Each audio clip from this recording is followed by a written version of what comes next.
आज मैं तुम्हें बताने वाला हूँ 3 ऐसे कैरेक्टर जो कि जिंदा तो है लेकिन कहाँ पे है, क्या कर रहे हैं, किसी को नहीं पता। और अगर ये वन पीस में वापस आ गए तो फिर मजा आ जाएगा। और ये 3 कैरेक्टर्स है गोट बांकले, द गॉड ऑफ स्काइपिया एमिनम और सर्जन ऑफ डेथ ट्रफाल्गर डी वाटरलॉ। सबसे पहले शुरू करते हैं बांकले से। बांकले ने इंपेल डाउन में खुद का सैक्रिफाइस करके लूफी और बाकी प्रिजनर्स को एस्केप करवाया था, लेकिन पता नहीं क्यों हमेशा बांकले पीछे रह जाता है। और अलाबास्टा आर्क के एंड में भी बांकले ने ही लूफी और उसके क्रू को एस्केप करने में मदद की थी, खुद का सैक्रिफाइस करके। तो बांकले तो वापस आना ही चाहिए, ये बंदा डिजर्व करता है। लेकिन क्या बांकले जिंदा भी है? क्योंकि हमें एनीमे में ऐसा दिखाया जाता है कि बांकले मेजोलन के सामने खड़ा है और मेजोलन बहुत ज्यादा गुस्सा है एंड देन कट, उसके बाद कुछ नहीं। और क्योंकि बांकले इंपेल डाउन के अंदर है तो फिर बांकले इज डेड नाउ।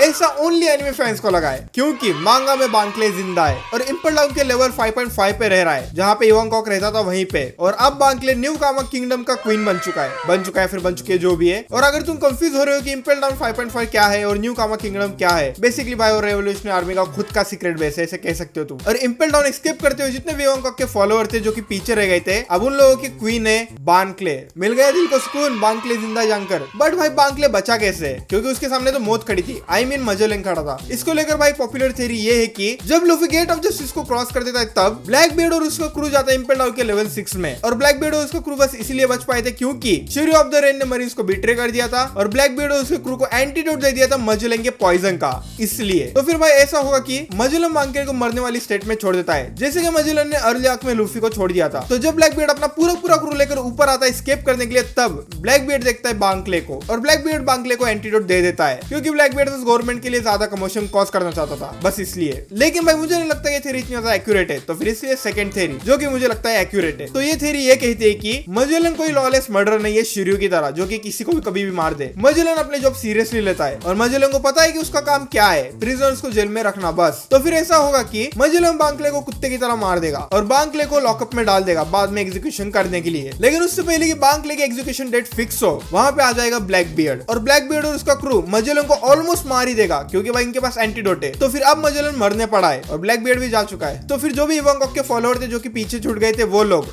अब बांकले को जेल में से निकालेंगे और इंपेल डाउन के 5.5 न्यू कामा किंगडम में लेकर जाएंगे। और इवांगकॉक ने भाई कोई तो मेडिसिन पीछे छोड़ दी होगी जो कि ये लोग यूज करेंगे और बांकले को बचा लेंगे, और ऐसे बांकले बन जाएगा the queen of new Kama kingdom. Theory तो मस्त है भाई और लॉजिकल भी है। लेकिन मैं अब सेकंड कैरेक्टर जो कि मिसिंग है वो है ट्रफाल्गर डी वाटरलॉ। ब्लैक बियर्ड और उसका पूरा क्रू वर्सेस अकेला ट्रफाल्गर डी वाटरलॉ, क्योंकि भाई लॉ का crew one of the weakest है। क्या है इसमें? कुछ भी नहीं है। तो फिर भाई ऑब्वियसली लॉ के तो लगने थे और लग भी गए, लेकिन लॉ को बेपो बचा लेता है अपनी सुलोंग फॉर्म यूज करके। लेकिन अब पता भी नहीं है कि लॉ का क्रू जिंदा भी या फिर मर चुका है, और उसकी शिप या फिर सबमरीन जो भी थी वो तो खत्म। लेकिन अब लॉ जिंदा तो है, लेकिन कहाँ पे है वो किसी को नहीं पता। ड्रेसरोसा आर्क के बाद लॉ हमेशा खतरे में ही रहा है, क्योंकि भाई लॉ के पास एक ऐसी पावर है जो कि किसी को भी इमॉर्टल बना सकती है। लेकिन ये पावर यूज करने के लिए लॉ को अपनी लाइफ सैक्रिफाइस करनी पड़ेगी। ओडा सेंसे ने ऐसा रूल इसलिए बनाया होगा क्योंकि ओडा सेंसे बाद में इसे यूज कर सके, नहीं तो ये रूल बनाने कोई मीनिंग ही नहीं है। सीधे सीधे कहूँ तो भाई लॉ का रोल एकदम क्लाइमैक्स में होगा, जब इमू लूफी का कुत्ता बना देगा और लूफी मरने पड़ा होगा, तब लॉ अपने ऑप ऑफ फ्रूट की पावर यूज करेगा और लूफी को इमॉर्टल बना देगा और खुद मर जाएगा। और इसका प्रूफ ये है कि लूफी का लाइफ स्पैन स्टार्टिंग से ही कम होता जा रहा है। इवांगकॉक का हार्मोन लेते हुए इंपेल डाउन में अगेन मरीन फोर्ड में इवांगकॉक, गियर 2 के बाद लूफी डायरेक्टली एक बच्चा बन जाता है और गियर 5 के बाद लूफी डायरेक्टली एक बूढ़ा इंसान बन जाता है। तो फाइनल वॉर में जब लूफी इमू और फायर से फाइट करेगा, तब लूफी अपनी पावर्स बहुत ज्यादा यूज कर लेगा और लूफी को एक बहुत बड़ा ड्रॉबैक आएगा, और वो ड्रॉबैक इतना बड़ा होगा कि लूफी मरने पड़ा होगा। फिर अपना लॉ कोराजुन की लेगेसी फुलफिल करते हुए अपने ऑप ऑफ फ्रूट की पावर यूज करेगा और लूफी में परफॉर्म करेगा द अल्टीमेट सर्जरी, और ऐसे लॉ खुद को सैक्रिफाइस कर देगा द सन गॉड के लिए। और ये मत भूलना कि लॉ के नाम में एक सीक्रेट मिडिल नेम है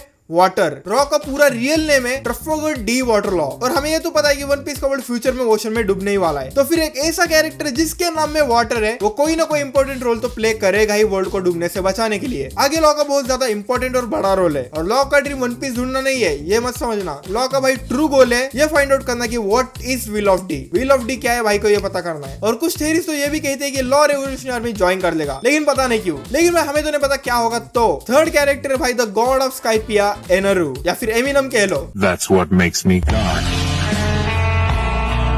तो तुम मानो या फिर ना मानो, लेकिन अभी के टाइम पे एनोरू मून पे है। हाँ, तुमने सही सुना, एनोरू मून पे है। मांगा में कवर पेजेस के थ्रू ये स्टोरी दिखाई गई है। सबसे पहले एनोरू मून पे लैंड करता है अपनी फ्लाइंग गोल्डन शिप यूज करके, लेकिन भाई एनोरू स्पेस में सांस भी कैसे ले रहा है? अब ये तो मत कहना कि because he is a God. Moon पे लैंड करने के बाद एनोरू मून पे एक खड्डा देखता है और फिर एनोरू उस खड्डे के अंदर जाता है। तो फिर एनोरू देखता है कि एक क्रीचर इंजर्ड पड़ा है और ये तो एनोरू है, इसलिए सीधे अटैक। और ये क्रीचर इसलिए इंजर्ड पड़ा हुआ था क्योंकि इस क्रीचर पे स्पेड पायरेट्स ने अटैक किया था। हाँ, तुमने सही सुना, मून पे भी पायरेट्स है भाई, मून पे। और लेकिन ये पायरेट्स या फिर क्रीचर जो भी है भाई, एनिमल की तरह क्यों लग रहे हैं? फिर स्पेस पायरेट भाई एनोरू पे अटैक करते हैं। एनोरू है वो, एनोरू ने भाई इसका कुत्ता बना दिया, वो भी इजीली। फिर भाई दूर से एक्सप्लोजन की आवाज आती है और एनोरू बहुत ज्यादा गुस्से में, और पता नहीं कैसे, लेकिन स्पेस पायरेट्स ने मून पे मशीन्स लगा रखी है। कैसे भाई? लेकिन अब वहां पे एनोरू आ चुका है और ये जो तुम क्रीचर्स देख रहे हो ये रोबोट्स है। एक बूढ़े डॉक्टर ने इस क्रीचर को और 3 रोबोट को इन्वेंट किया था और अर्थ पे बैठे बैठे भाई ये प्रोफेसर मून को देख रहा था। फिर मून पे भाई एक ब्लास्ट होता है और इसे शॉक लगता है और ये खत्म, प्रोफेसर इज डेड नाउ। फिर भाई ये छोटे छोटे क्रीचर्स मून पे जाते हैं प्रोफेसर की मौत का बदला लेने के लिए, लेकिन स्पेस पायरेट्स इनके लगा देते हैं। लेकिन अब एनोरू ने स्पेस पायरेट्स का कुत्ता बना दिया है, वो भी इजीली। एनोरू है वो। फिर ये छोटे छोटे क्रीचर्स एनोरू को थैंक यू कहते हैं डॉक्टर का बदला लेने के लिए,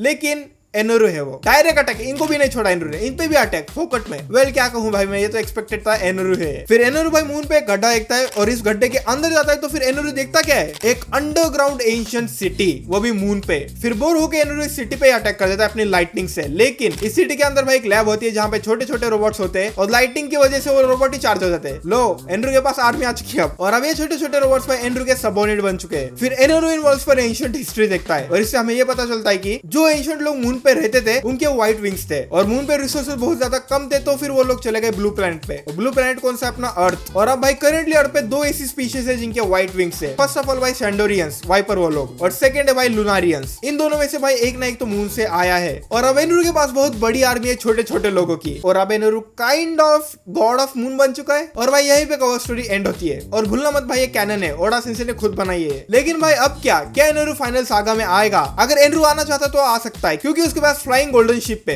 मुझे तो नहीं पता भाई कि एनोरू आएगा या फिर नहीं आएगा, लेकिन आएगा तो मजा तो बताएगा। और अगर एनोरू भाई फाइनल वॉर में आ गया तो फिर मैं तो ये गाना लगाऊंगा, शेडीज बैक। और भाई और एक ऐसा कैरेक्टर है जो कि मिसिंग तो नहीं है लेकिन ऑलमोस्ट डेड है। डेड ही मान लो इसे, ऑफिशियली डेड कह दो। मैं बात कर रहा हूँ कैप्टन उस्टेस किड की। नहीं भाई नहीं, इसने क्या सोचा था? शैंक से डायरेक्ट जाकर भिड़ गया, एक डिवाइनिटी पैच और इसका पूरा पूरा क्रू ही खत्म।